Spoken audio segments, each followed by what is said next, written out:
Si Manny Pacquiao, kilala rin bilang pambansang kamao ng Pilipinas, ay isang halimbawa ng determinasyon at tagumpay mula sa kahirapan patungo sa kasikatan.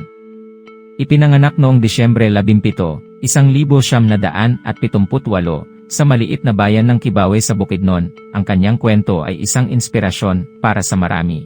Sa murang edad, nagsimula na si Pacquiao ng kanyang paglalakbay sa mundong ng boxing. Ang kanyang pagnanais na makatulong sa kanyang pamilya ay nag-udyok sa kanya na lumipat sa Maynila, kung saan nagsimula ang kanyang profesional na karera sa boxing noong siya ay 16 na anyos pa lamang noong 1975.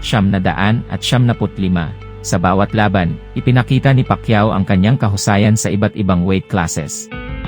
Hindi lamang siya nakakuha ng world titles, kundi siya rin ay nagtatagumpay sa pag-akyat sa iba't ibang division ng boxing, isang hindi malilimutan sa kasaysayan ng sport. Ang kanyang mga laban kay Eric Morales, Marco Antonio Barrera, Oscar de la Hoya, Miguel Cotto, at ang pinakahinintay-hinintay na laban kay Floyd Mayweather Jr. ay nagdala ng karangalan sa bansa.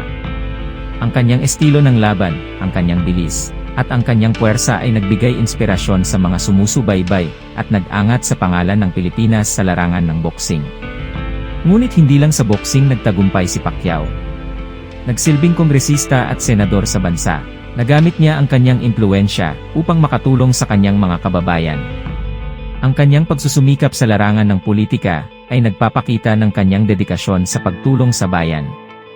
Sa paglipas ng mga taon, habang patuloy na nagbibigay ng aliw at inspirasyon sa sambayanang Pilipino, nagtagumpay si Pacquiao hindi lamang bilang isang boksingero at politiko, kundi bilang simbolo ng pangarap na kahit gaano man kaliit ang iyong pinagmulan, maaari kang magtagumpay sa pamamagitan ng sipag, tiyaga, at pananampalataya sa sarili. Ang kanyang kwento ay patuloy na nagsisilbing inspirasyon sa marami, anuman ang kanilang pinagdadaanan sa buhay.